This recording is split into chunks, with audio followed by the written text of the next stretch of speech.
오늘 말씀은 마지막 유월절 식사라는 제목으로 여러분과 같이 말씀을 나누겠습니다. 누가복음 22장은 목요일 저녁부터 진행되는 유월절 만찬에 대한 이야기입니다. 여러분, 예수님께서 예루살렘에서의 일주일의 시간은 이렇습니다. 예수님께서 예루살렘에 주일날 올라가셨어요. 그래서 우리는 그걸 종려주일이라고 이야기를 합니다. 주일날 예수님이 예루살렘에 올라가셨어요. 그리고 주일, 월, 화, 수 4일 동안 우리가 쭉 21장까지 살펴본 대로 성전에서 낮에는 가르치시고 밤에는 다시 베다니에서 또 주무시고 하시면서 성전을 4일 동안 가르치셨어요. 그리고 목요일날 이제 최후의 만찬을 하십니다. 제자들과 마지막 유월절 식사죠. 그리고 나서 금요일날 새벽에 예수님께서 잡히시죠. 그리고 금요일날 이제 오전에 십자가에 못 박혀 죽으시고 금요일날 오후 3시에 돌아가세요. 그리고 금, 토, 일 3일 동안 무덤에 계셨다가 주일 새벽에 부활하시는 거예요. 그 일주일 중에 요 22장은 목요일날 저녁에 있는 유월절 만찬에 대한 이야기입니다. 그러므로 유월절 만찬은 예수님의 제자들과의 마지막 식사예요. 어쩌면 12명과는 마지막 만남인 겁니다. 이 유월절 식사에서 예수님은 중요한 일들을 행하십니다. 누가복음에는 기록되어 있지 않지만 세족식을 행하시죠. 그리고 우리가 읽었던 말씀처럼 성만찬을 하시게 됩니다. 그리고 나서 제자들에게 십자가를 지기 전 12명이 마지막으로 함께 모였으니 예수님께서 당부의 말씀을 전하십니다. 이 당부의 말씀을 통해 우리가 깨달아야 하고 그 말씀을 통해 우리가 변화해야 되는 것을 여러분과 함께 오늘 말씀 안에서 생각해 보겠습니다. 먼저 15절에 보면 예수님께서 제자들과 함께 유월절 먹기를 어떻게 하셨대요? 2번 강조되어져 있어요. 예수님께서 제자들과 함께 식사하기를 어떻게 하신다고요? 원하고 또 원했다라는 겁니다. 2번 강조하신 이유는 이게 바로 예수님의 마음이에요. 예수님께서 제자들과 유월절 만찬을 함께 하시고 싶은 원하고 원한 첫 번째 이유는 무한한 사랑 때문에 그렇습니다. 제자들을 향한 3년 반을 함께 했던 그들과의 마지막 식사가 예수님에게 특별히 또 각별한 의미가 있었을 겁니다. 너무나 아끼고 사랑했던 제자들. 그러나 그 중에 한 명은 자기를 배신하고 자기를 또 파는 인간적인 아픔도 함께 경험하는 자리가 이 유월절 마지막 식사였습니다. 우리가 읽은 말씀처럼 예수님은 성만찬을 통해서 유월절의 진정한 의미를 제자들에게 말씀해 주셨습니다. 그리고 나서 누가 나를 팔지 힌트도 주셨어요. 그런데도 제자들은 사실 깨닫지 못합니다. 그리고는 오히려 누가 크냐라는 다툼이 제자들 사이에 벌어지고 있습니다. 예수님의 말씀과 십자가 사역에 대해서는 정말로 1도 모르는구나. 그 최후의 만찬에서 누가 크냐를 가지고 싸우고 있는 제자들을 보면 정말 예수님에 대해서는 1도 모르는구나. 십자가에 대해서는 1도 모르는구나 라는 한심한 생각을 하게 됩니다. 그런데 더 놀라운 건 예수님께서 제자들에게 예언의 말씀을 하십니다. 그게 28절에서 30절입니다. 우리가 같이 한번 읽어볼까요? 28절에서 30절 시작. 너희는 나의 모든 시험 중에 항상 나와 함께한 자들인지 내 아버지께서 나라를 내게 맡기신 것 같이 나도 너희에게 맡겨 너희로 내 나라에 있어 내 산에서 먹고 마시며 또는 보좌에 앉아 이스라엘 12지파를 다스리게 하려 하노라. 아멘. 여러분, 제자들에게 하나님의 나라를 맡기셨어요. 어쩌면 예수님의 사역에 대해서 1도 모르는, 하나님의 나라에 대해서 1도 모르는 이들에게 하나님의 나라를 맡기셨어요. 근데 29절에 보면 이렇게 이야기합니다. 내 아버지께서 나라를 누구에게 맡기신 것처럼, 예수님께 맡기신 것처럼, 맡기신 것 같이 나도 너희에게 맡겨. 이거 비교잖아요. 그죠? 하나님이 예수님에게 하나님의 나라를 맡긴 것 같이, 여러분 예수님이 얼마나 그 일을 잘 순종하며 하셨어요. 그런 것 같이 나도 너희에게 맡기겠다. 이게 비교가 됩니까? 이 전혀 비교가 안 되는 이야기를 예수님께서 하고 계시는 거예요. 이게 뭘까? 하나님의 나라를 제자들에게 맡기신다고 했는데 왜 하나님이 나에게 맡긴 것 같이 내가 너희에게 맡기겠다. 여러분 이런 말이 있습니다. 사과 안에 씨는 셀 수 있지만 씨 안에 사과는 셀 수 없다. 처음 들어보세요? 처음 들어보세요? 이게 너무 중요한 말이에요. 뭐라고요? 사과 안에 씨는 셀 수 있지만 씨 안에 사과는 셀 수 없다. 느껴지시죠? 요즘은 사과를 먹을 수가 없어서 그 안에 씨가 몇 개 있는지도 잘 모르겠어요. 그런데 몇 개 안 되는 그 씨는 셀 수 있어요. 그런데 그 씨 안에 사과 셀 수 있어요? 이건 무한한 가능성을 얘기해 주는 거예요. 그 조그마한 씨 안에 생명이 있을 땐 무한한 열매의 가능성이 있다는 거예요. 이게 바로 제자들을 향한 예수님의 관점이었습니다. 예수님은 제자들을 선택하실 때부터 그들의 지금의 모습을 보고 선택하신 게 아니었어요. 로마서 11장 29절에 보면 하나님의 은사와 부르심에는 후회하심이 없느니라 라고 얘기를 하고 있어요. 하나님의 은사와 부르심에는 후회하심이 있다 없다? 없다는 거예요. 그러므로 그 하나님의 후회하심에는, 하나님의 부르심에는 후회하심이 없는 거예요. 제자들을 부르신 것, 12명을 택하신 것, 옳고 바르게 선택하시는 거예요. 지금 당장 그들이 드러나진 않았지만 당장 하나님의 뜻대로 살아가지 못하지만 우리가 오늘 찬양했던 것처럼 믿음과 삶이 굉장히 우리 안에 혼란스럽지만 그럼에도 불구하고 하나님 우리를 택하시고 선택하신 건 바르다라는 거예요. 창세기 12장에 보면 하나님이 아브라함을 부르실 때 그를 처음부터 믿음의 조상이라고 부르시지 않았어요. 기근이 있어서 애굽으로 내려갔습니다. 기근이 있어서 애굽으로 내려갈 때 아브라함에겐 두려움이 있었어요. 무슨 두려움이에요? 자기 아내 사례가 너무 아름답기 때문에 이 아내를 취하기 위해서 자기를 죽일까, 자기 목숨이 너무 두려운 거예요. 그래서 어떻게 한 거예요? 자기 아내를 누이라고 속여서 자기 목숨을 보존하고 싶었던 게 아브라함이에요. 여러분 아브라함이 처음부터 믿음의 조상이 아니었어요. 그는 하나님의 말씀에 순종하지 못해서 하갈을 통해 이스마엘을 낳습니다. 그리고 13년 동안 하나님이 침묵하세요. 그리고 하나님이 나타나서 말씀하시죠. 13년 만에. 우리가 저번 설교 시간에 찾아봤던 것처럼 넌 내 앞에서 온전하게 행하라. 여러분 출애굽기 3장에 보면 여호와 하나님께서 떨기나무 아래서 모세를 부르셨을 때 그 모세는 그때 뭐 하고 있었냐면 3장 1절에 보면 장인 이드로의 양을 치고 있었던, 더부살이 알고 있었던 사람이에요. 몇 년 동안? 40년 동안. 그 전에는 왕궁의 왕자였지 모르지만 40년 동안 처녀 잊혀진 사람으로 살았던 모세를 하나님 부르셨던 거예요. 사사기에 보면 12명의 사사 중 에훗은 어떤 사람입니까? 왼손잡이에요. 성경의 왼손잡이는 어쩌면 정상적이지 않은 코멘트를 달고 있는 거예요. 쉽게 이야기하면 손에 장애가 있는 사람일 수 있어요. 드보라는요, 여자였어요. 당시에는 천대받던 여자였습니다. 기드온은 어떤 사람이에요? 기드온은 어떻게 하다가 하나님의 부르심을 받았어요? 밀 까먹고 있다가 어디에서? 포도주 타작 마당에서. 여러분 밀은 포도주보다 훨씬 일찍, 그러니까 밀은 3월달에서 4월달 말 정도에 밀 타작이 시작되어져요.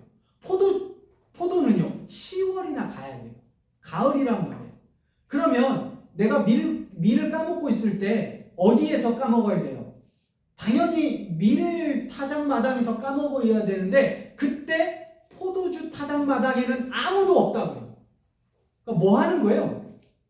그 미디안의 위협 속에 혼자 자기만 먹고 살겠다고 포도주 타작마당에 혼자 숨어가지고 저 혼자 밀 까먹고 있을 때 주님이 어이! 하고 나타나신 거예요. 대박. 깜짝 놀란 거죠. 이런 겁쟁이를, 이기적인 사람을 부르셨어요. 입다는 어때요? 여러분, 입다는 이야기예요. 사생아라고.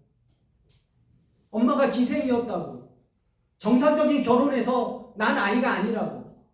그러다 보니 그가 잡류들과 변변치 않은 사람들과 사귀며 변변치 않은 삶을 살 때 하나님 입다를 사사로 부르시는 거예요. 사무엘 16장에 다윗은 어떻게 부르셨어요? 사무엘이 이새에게 편지를 보냅니다. 내가 오늘 너희 집에 아들들 중에 기름 부을 자가 있을 테니 아들들을 다 모아놔라. 그래서 사무엘이 도착할 때쯤 아들들을 이새가 다 모아놨습니다. 그런데 어떻게 해요? 하나님의 말씀이 그 어떤 아들들에게도 임하지를 않아요. 사무엘이 묻습니다. 아들들이 전부 다니? 아니요, 한 명이 있긴 한데 그는 막내 아들인데 형들이 여기 왔으니 누군가 형들의 양을 돌봐야 되는 거 아니에요? 그래서 다윗이 혼자 남아 있었던 변변치 않은 아들, 막내 아들이었다. 근데 하나님이 그 다윗을 부르신 거예요. 하나님의 부르심을 받았을 때 성경은 사실 그들이 하나같이 별 볼 일 없는 사람들이다라고 우리에게 가르쳐줘요. 그런데 하나님께서 그들을 택하셨어요. 성경은 우리에게 인물이 중요하다고 이야기하지 않아요. 아브라함이 중요하고 다윗이 중요하고 사무엘이 중요하다라고 이야기하지 않아요. 성경은 무엇을 이야기하냐면 아브라함을 아브라함 되게 하신 하나님을 주목하기 원하세요. 다윗을 다윗 되게 만들어 가시는 하나님에게 주목하라고 성경은 우리에게 이야기해요. 인물 뒤에서 그들을 만들어 가시는 하나님. 지금 여러분들을 보면, 저와 여러분들을 보면 하나님의 자녀로 택함받은 이유를 찾으실 수 있으세요? 각자 한번 찾아보세요. 내가 하나님의 부르심을 받은 이유, 내가 하나님의 자녀가 된 이유, 나는 이런 게 있어.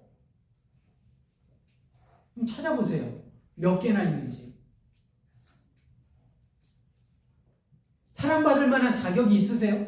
여러분들? 근데 사랑받고 있는 건 아세요? 네? 내가 사랑받고 있구나 하나님 앞에 라는 건 아시냐고요. 하나님께서 왜 나를 택하셨는지 우리는 알 수가 없습니다. 알 수가 없어요. 도대체 왜 나를 택하셨지? 알 수 없어요. 근데 아는 것 한 가지가 있어요. 하나님이 나를 택하셨다는 거예요. 하나님이 나를 왜 사랑하시지? 도대체 나의 어떤 모습 때문에 하나님이 이렇게 지독하게 나를 짝사랑하시지? 나는 하나님에게 관심이 없는데, 지난 일주일도 하나님 없이 살아갔는데, 하나님이 하지 말라는 것만 그렇게 했는데 왜 이렇게 나를 사랑하시지? 그 이유가 뭐지? 우리는 알 길이 없어요. 근데 아는 것 하나예요. 뭐예요? 하나님이 나를 사랑하신다는 거예요. 성경에 아브라함의 하나님, 이삭의 하나님, 야곱의 하나님이라는 언약적인 약속이 같이 이어져서 우리에게 주어질 때가 종종 있어요. 성경에 보면 나는 아브라함의 하나님, 이삭의 하나님, 야곱의 하나님이라 라고 말씀하실 때가 있어요. 여러분, 이 말씀은 무엇이냐면 아브라함의 어떤 그 특별한 상황 속에서만 하나님이 아니라는 거예요. 아브라함 전 역사와 인생 속에서 아브라함의 하나님이 되신다는 거예요. 그가 잘할 때도, 그가 못할 때도, 잘할 때는 아브라함의 하나님이고 그가 못할 때는 난 너의 하나님이 아니야가 아니고, 잘할 때나 못할 때나 그의 삶 전반을 걸쳐 아브라함의 하나님이시라는 거예요. 근데 아브라함만이요? 아니요. 그 아브라함의 하나님이 이삭의 하나님이시라는 거예요. 그리고 그 이삭의 하나님이 야곱의 하나님이시라는 거예요. 여러분, 하나님이 나의 잘날 때만, 내가 하나님을 순종하고 사랑할 때만, 내가 뭔가 하나님으로부터 택함받을 만한 이유가 있을 때만이 아니라 그러지 않을 때에도 하나님 우리 하나님이세요. 그리고 나만요? 아니요. 내가 믿음으로 기도하며 양육하는 내 자녀들까지. 여러분, 여러분의 가정을 위해 기도하셔야 돼요. 내가 지금 어떻게 결혼할지, 어떻게 자녀를 낳을지, 난 지금 자녀를 낳을 생각이 있는지 없는지 상관없이 아브라함의 하나님, 이삭의 하나님, 야곱의 하나님으로 하나님이 여러분에게 주실 여러분의 자녀들을 위해서 축복하고 기도하셔야 된다는 거예요. 그게 언약 속에서 삶 전체 안에서. 그러기에 오늘 6월절 만찬에서 예수님께서 제자들을 바라보시면서 누가 크냐라고 한심하게 행동하고 말하고 있지만 그럼에도 불구하고 그들을 사랑하시는 이유는 지금의 모습만이 아니라 이후에 그들이 어떤 삶을 사실지를 아시기 때문에 제자들의 전 인생을 통해서 그들을 축복하고 계심을 여러분 아셔야 돼요. 여기에 여러분과 제가 해당된다는 사실이에요. 지금 내가 별볼 일 없는데, 지금 나는 너무 부족한데, 지금 내가 하나님을 사랑하는지도 잘 모르겠는데, 우리가 찬양했던 것처럼 믿음과 삶의 균형점 하나 못 맞추고 있는데, 아니요, 상관없어요. 여러분의 그 모습까지도 하나님이 사랑하시고 그 모습까지도 부르시는 분임을 기억하셔야 합니다. 6월절 먹기를 원하셨던 두 번째 이유는 12명의 제자들에게 마지막으로 특별히 당부하고 싶으신 게 있었어요. 마지막이잖아요. 12명이 다 한꺼번에 모이는 마지막이에요. 당부하고 싶은 두 가지가 있었어요. 오늘 말씀으로 돌아가서 16절, 18절을 같이 한번 읽어볼까요? 자, 16절 같이 읽습니다. 시작. 내가 너희에게 이르노니 이 6월절이 하나님의 나라에서 이루기까지 다시 먹지 아니하리라 하시고, 18절. 내가 너희에게 이르노니 내가 이제부터 하나님의 나라가 임할 때까지 포도나무에서 나는 것을 다시 마시지 아니하리라 하시고. 자, 오늘 내가 너희에게 떡과 포도주를 주는데 이건 6월절에 너희에게 주는 6월절 만찬이야. 근데 이거 다시 하시겠다 안 하시겠다? 다시 안 하시겠다. 예수님이 다시 오시는 그날까지 다시는 하지 않으시겠다고 하는 거예요. 이게 뭐예요? 이게 바로 예수님이 6월절 자신인 거고 예수님이 6월절의 완성이시기 때문에. 지금까지는 예수님이 오시기 전에는 이게 필요했어요. 그러나 예수님이 오신 다음에, 예수님이 선언하신 다음에는, 그 다음에는 언제 합니까? 이 일은 예수님 다시 오실 때 내 말. 우리가 하는 성만찬은 뭐예요? 요 일을 기념하는 거예요. 그러므로 예수님 자체가 6월절의 완성이시는 거예요. 그래서 여러분, 이단들인지 아닌지를 판단하는 하나의 힌트가 6월절 지금도 지키는지 안 지키는지. 여러분, 이단들은 100% 6월절 지킵니다. 6월절을 지켜요. 지금도. 그래서 이게 좀 이상하다 그러면 6월절을 지키는지, 혹시 6월절을 얼마나 중요하게 여기는지 굉장히 중요하게 여깁니다. 그런데 우리는요, 이미 예수님을 통해서 완성되어졌어. 다시는 지킬 필요가 없어. 근데 6월절에 이 6월이라는 게 넘어가다. 영어는 패스오버. 넘어가다는 거거든요. 근데 이건 출애굽을 통해서 하나님이 우리에게 주시는 거예요. 여러분, 6월절에 대해서 성경적인 배경이 있는데 잠깐 모르시는 분들이 있을 수 있으니 언급을 좀 해드리겠습니다. 창세기 마지막에 보면 이스라엘 민족이 야곱의 아들들, 12아들들을 특별히 요셉을 통해 이집트, 애굽에 정착하게 됩니다. 그리고 시간이 흐를수록, 대략 한 400년 동안 시간이 흐를수록 그 정착된 70명의 사람들이 장정만 60만으로 불어나요. 그러다 보니 애굽에 있던 바로가 이스라엘을 두려워합니다. 이들이 우리보다 더 강해질까 두려워해서 이들을 어떻게 돼요? 자유민에서 노예로 전락시키고 대규모 공사로 이들을 노예로 부려먹게 됩니다. 이들의 고통, 특별히 이스라엘 백성들의 고통이 하나님께 들려져서 하나님이 이들을 구원하실 계획을 세우시는 거예요. 그리고 누구를 보내세요? 모세를 부르셔서 모세를 바로에게 보내십니다. 하나님이 모세를 통해 바로에게 보내시는 건 이거, 내 백성을 노예에서 해방시켜서 가나안 땅으로 보내라라는 거예요. 그런데 바로는 이 거대한 노동력, 이들이 없으면 이 대규모 공사를 할 수가 없기 때문에 이 노동력 때문에 노예에서 풀어주기를 거부하는 거예요. 그러자 하나님께서 모세를 통해 10가지 재앙을 이집트에 내리시게 되는 거예요. 나일강인 피로부터 개구리, 그리고 이, 파리, 각종 돌림병들, 가축의 돌림병들, 그리고 악성 종기, 우박, 메뚜기, 이, 흑암, 총 9개 차례차례로 재앙을 내리십니다. 그래도 바로가 보내질 않아요.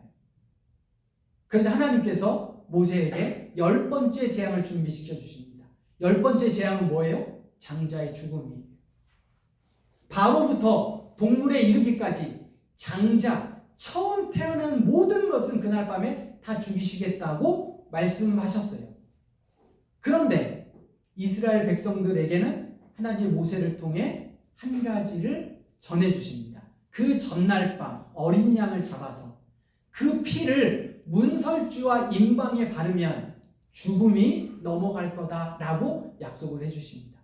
그래서 이스라엘 백성들은 그 저녁이 지나면 이제는 출애굽할 테니 모든 짐을 다 싸놓고 그 전날 어린 양을 잡아서 고기를 다 먹고 그 피를 임방과 문설주에 바릅니다.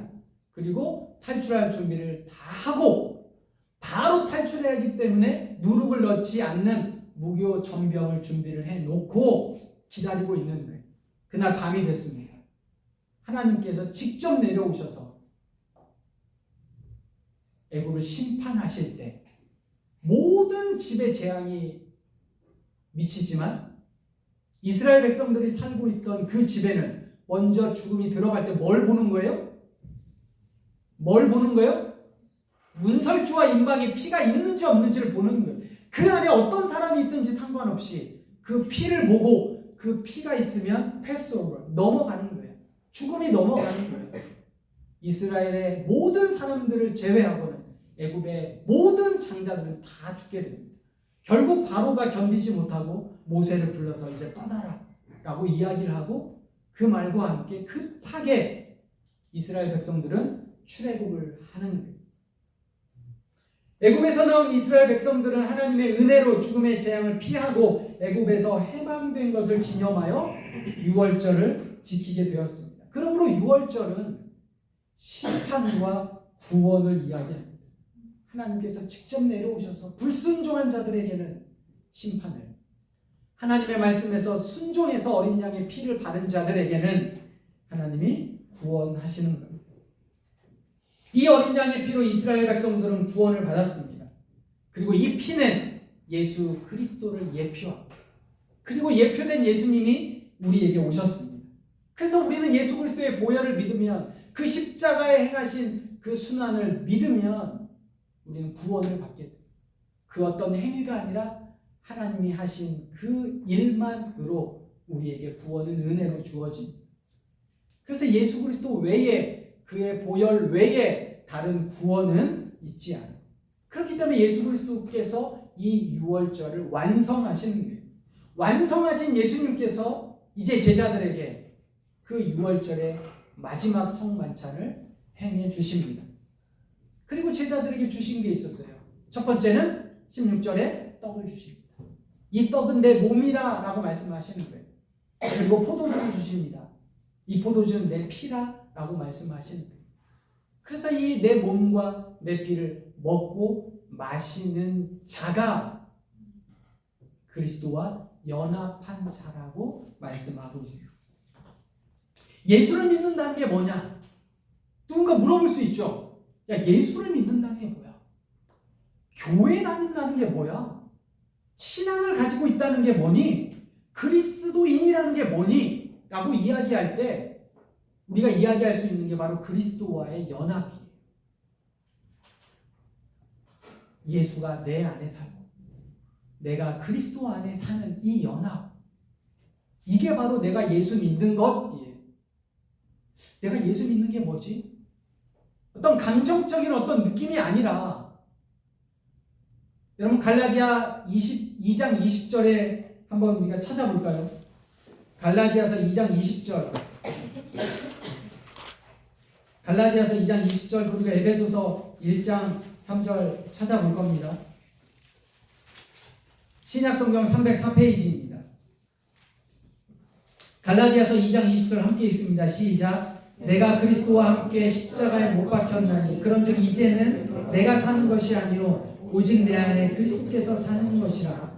이제 내가 육체 가운데 사는 것은 나를 사랑하사 나를 위하여 자기 자신을 버리신 하나님의 아들을 믿는 믿음 안에서 사는 것이라. 내 안에 누가 사시는 거예요? 예수님이 사시는 거예요. 어떻게 느끼세요? 느낌이 오세요? 느낌이 중요하지 않아요. 뭐가 중요해요? 약속이에요. 내 안에 사시겠다고 약속하신 거예요. 그러므로 그 사실을 내가 믿는 믿음이에요. 바로 뒤에 보면 에베소서 1장 3절부터 23절까지.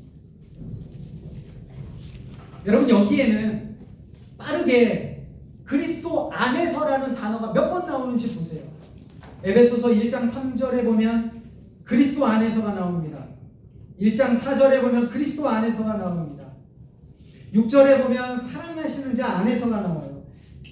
7절에 그리스도 안에서, 9절에 그리스도 안에서, 10절에 그리스도 안에서, 11절에 그 안에서, 12절에 그리스도 안에서, 13절에 그 안에서 두 번, 15절에 주 예수 안에서. 이거 다 동그라미 쳐 있는 분들 있죠? 없으시다고 하지 마세요. 그리스도 안에서요. 누가? 내가 그리스도 안에 있고 그리스도는 내 안에 있는 거예요. 이게 뭐예요? 이게 연합이에요. 사실은 제가 할 수만 있으면 성만찬을 자주 하고 싶은 마음이에요. 우리가 잘 준비가 좀 되면 성만찬을 자주 하고 싶어요. 왜? 기념하라고 하셨습니다. 근데 어쩔 수 없이 저는 1년에 2번밖에 안 하는데 자주 하고 싶습니다. 이게 6월절을 통해서 그리스도의 연합, 제자들에게 마지막으로 당부하시는 첫 번째. 두 번째는 오늘 말씀 누가복음 22장 35절에서 36절을 보겠습니다. 읽은 말씀은 아닌데요. 누가복음 22장 35절에서 36절 같이 한번 읽어볼까요? 시작. 그들에게 이르시되 내가 너희를 전대와 배낭과 신발도 없이 보내었을 때에 부족한 것이 있더냐? 이르되 없나이다. 이르시되 이제는 전대에 있는 자가 가질 것이요 배낭도 그리하고 검 없는 자는 겉옷을 팔아 살지어다. 아멘. 여러분 35절 옆에다가 누가복음 10장 4절이라고 기록해 놓으세요. 요게 누가복음 10장 4절에 보면 70명의 전도대를 보내실 때 뭐라고 말씀하시냐면 너희가 전대나 배낭이나 신발 없이 가라 라고 말씀하셔요. 그리고 그렇게 갔어요. 그리고 나서 그 전에 있었던 걸 요 회상하시는 거예요. 그 전에 내가 너희에게 전대 없이 배낭 없이 신발 없이 보내었을 때 부족한 것이 있더냐 그때? 그러니까 그때 갔다 왔을 때 부족한 게 없었거든요. 그때 이제 제자들이 이르되 없었습니다 라고 얘기한 거예요. 그런데 이제 36절에 이르시되 이제는 전대에 있는 자는 가질 것이요. 이 전대는 지갑을 이야기하는 거예요. 돈을 이야기하는 거예요. 이제 가져라. 배낭도 그리하고 배낭은 식량자루예요. 그러니까 먹을 거 가져라. 그리고 검 없는 자는 겉옷을 팔아 살지어다 라고 말씀하시는 거예요. 이제는 이렇게 해라 라고 말씀하시는 거죠. 여러분 전에는 왜 없이 가도 되냐? 그때는 예수님에 대한 메시아에 대한 기대가 있었어요. 그리고 예수님 자신이 굉장히 유명했기 때문에 예수님의 제자로 가서 복음 전하는 거 어렵지 않았어요. 그런데 예수님이 이제는 십자가에 못 박혀 죽으시죠. 사형수로 전락되어져 있어요. 예수님을 다 못 박으라고 얘기하는 게 유대인들이에요. 그런데 이 이후에 아무것도 없이 가서 예수님을 전한다? 어렵다는 걸 예수님 말씀하시는 거예요. 이제는 너희들이 준비해야 돼. 이제는 내가 승천하고 나선 이제는 너희들이 영적 싸움을 싸워야 돼. 이제는 너희들이 실력을 가져야 돼. 라고 말씀하시는 거예요. 여러분, 겉옷을 팔아서 살지어다 라고 이야기한 이 겉옷이라는 게 이스라엘 사람들에게는 특별한 옷인데요. 이게 헬라어로 히마티온이에요. 근데 이 히마티온이라는 게 겉옷인데 이게 어떤 거냐면 이스라엘 사람들은 속옷 외에 이게 천으로 두르는 게 겉옷이거든요. 그것을 이야기하는 거예요. 이거는 평상시에는 옷으로 입고요. 잠잘 때는 이불로 덮는 거예요. 그러니까 이게 없으면 안 돼요. 이게 얼마나 중요하냐면 출애굽기 22장 26절에서 27절에 보면 이 옷은 아무리 가난해도 전당 잡히면 안 되는 옷이에요. 혹시나 내가 진짜 지금 돈이 필요해서 이 옷을 전당 잡히고 돈을 얻었잖아요. 그러면 밤에는 반드시 돌려줘야 되는 옷이 이 옷이에요. 그러니까 이렇게 중요한 옷이라고요, 유대인들에게. 그런데 하나님이 예수님이 뭐라고 말씀하세요? 이 옷 팔아서 뭐 하라고? 뭐 하라고 말씀하세요? 검을 사라고 말씀하시는 거예요. 그러니까 얼마나 중요한 건지, 영적 싸움에서. 여러분, 물론 우리가 잘 준비한다고 그게 구원의 전제 조건은 아닙니다. 우리가 잘 준비됐든 실력이 있든 없든 상관없이 하나님 우리를 구원해 주세요. 그건 맞아요. 그런데 구원받은 자에게, 예수를 아는 자들에게 이 영적 싸움 가운데 싸워야 되는 거예요. 여러분, 우리는 날마다 치열한, 특별히 죄와 사망이 왕노릇하고 있는 세상 속에 살아가고 있습니다. 우리가 직장생활 하는 것도 마찬가지죠. 여러분, 우리 편이 아무도 없어요. 여러분을 지지해주고 여러분을 인정해주는 사람이, 옆 사람들 한번 보실래요? 누가 왔는지 한번 보세요. 다 한 번씩 보세요. 여러분, 이 사람들 사무실에 가면 없어요. 없다고요. 이렇게 우리를 지지해주고 우리를 호의적으로 생각해주고, 너 그랬구나. 너 주일날 예배드리냐고 너무 힘들지, 피곤하지. 월요일날 쉬어. 이렇게 해준 사람은 없다고요. 뭐 했어 도대체 주말에? 그러니까 이렇게 힘들고 어려워요. 영적 싸움을 싸워야 된다고요. 그런데도 이렇게 어려운 이 시기에 그 영적 싸움터를 하나 더 늘린 분이 계시네요. 오늘 우리가 그분의 개업 예배를 갈 겁니다. 이게 쉬워요? 아니, 직장 서로 다니는데 거기다가 전쟁터 하나 더 만든 거예요. 지금 이 전쟁터 이거 어떻게 할 거냐고. 이거 여러분, 기사를 쓰려면 뭔가 알아야 되잖아요. 그죠? 근데 내가 모든 것을 다 안다고 기자 되는 건 아니에요. 저희 교회 기자 두 분은 문과 출신이에요. 하나는 경제학과를 나왔고 하나는 국어국문과를 나왔어요. 근데 산업부 기자를 하고 있어요. 그러니까 내가 기자 될 때는 그 상황에 대해서 다 알고 기자 된 건 아니죠. 근데 산업부 기자가 된 다음에는 산업에 대해 알아야죠. 내가 예수 믿기 전에 예수님에 대해서 모를 수 있어요. 왜? 은혜로 주님이 우리에게 주셨으니. 그런데 구원받고 난 다음에는, 그럼에도 불구하고 내가 영적 싸움을 대비하지 않고 전대도 좌루도 검도 준비하지 않았다는 것은 곤란하다는 거예요. 예수 믿는 실력이 없는 거, 영적 싸움에서 싸워가는 실력이 없어도 구원 받을 수 있다니까. 이건 하나님의 은혜니까. 그런데 이미 구원받은 자에게, 영적 싸움을 싸우라고 명령하시는 자에게 아무것도 준비하지 않았는데요. 그럼 이건 곤란하다는 거예요. 문제가 있다는 거예요. 내 직업에서, 내 삶 속에서도 이럴진데, 하나님의 나라를 상속받고 하나님의 백성으로 예수님의 제자로 사는 우리가 준비하지 않는 것, 문제가 있는. 그래서 이제 마지막으로 당부하시는 예수님의 말씀이, 이전에 너희가 나와 함께 있을 때는 그거 필요 없었지만 이제는 어떻게 하라? 전대 있는 자는 가질 것이요 배낭도 그리하고 검 없는 자는 겉옷을 팔아서라도 유대인에게 절대로 없어서는 안 되는 전당을 맡겼을지라도 저녁에 다시 찾아와야 되는 그 옷이라도 팔아서 검을 사라라고 말씀을 하고 있습니다. 여러분, 경험되지 않은 것은 나의 것이 아니에요. 말씀을 마치고 마무리할 텐데요. 여러분, 생각해보면 내가 힘들고 어려운 게 뭐냐면 경험되지 않는 거예요. 이 내게 아니기 때문에 그래요. 말씀이 내 삶에서 경험되지 않으면 이 내게 아닙니다. 내가 구원받은 그 감격이 내 삶에서 내 스스로에게 경험되지 않으면 이 구원의 감격이 내게 아니라니까요. 아무리 큐티든 아무리 성경이 중요하다고 아무리 얘기해도 이게 내가 내 삶에서 경험되어지지 않으면 모릅니다. 제가 늘 생각하는 게 그거예요.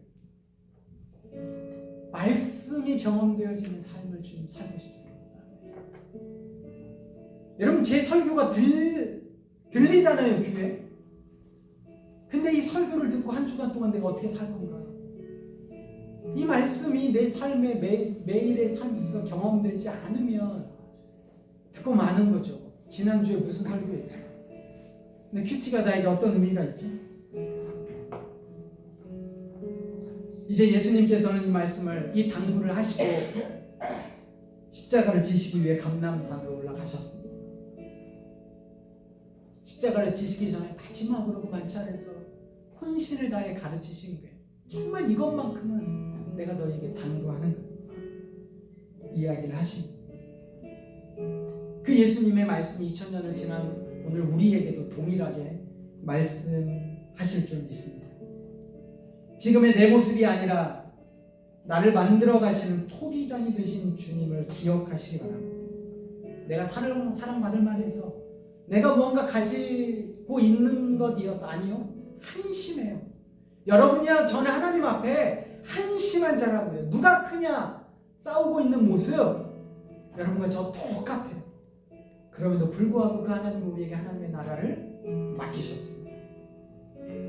그리고 또는 우리는 예수님과 연합된 삶을 살기를 당부하시는 거예요. 내 안에 주님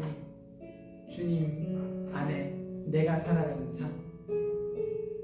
그리고 마지막으로 그 삶을 살아가기 위해 끊임없이 우리는 준비해야 돼요. 실력을 쌓아야 돼요.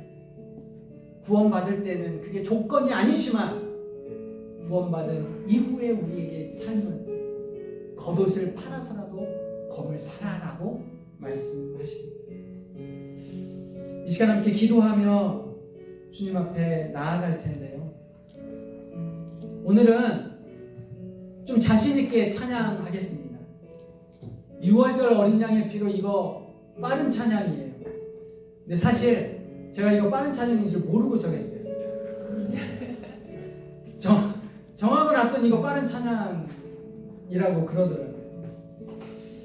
여러분, 이 말씀이 여러분들에게 예수님의 마지막 당부가 소망이 되시길 바래요. 이렇게 살면 되잖아요, 그죠? 이렇게 못 살아도 주님이 살 수 있게 해주신다잖아요. 우리가 이 시간 6월절 어린 양의 피로 찬양하면서 주님의 보혈 아래 원수의 어떤 공격에도 지지 않고 승리하며 살아가는 삶을 또 한 주간 기대하고 꿈꿔봤으면 좋겠습니다.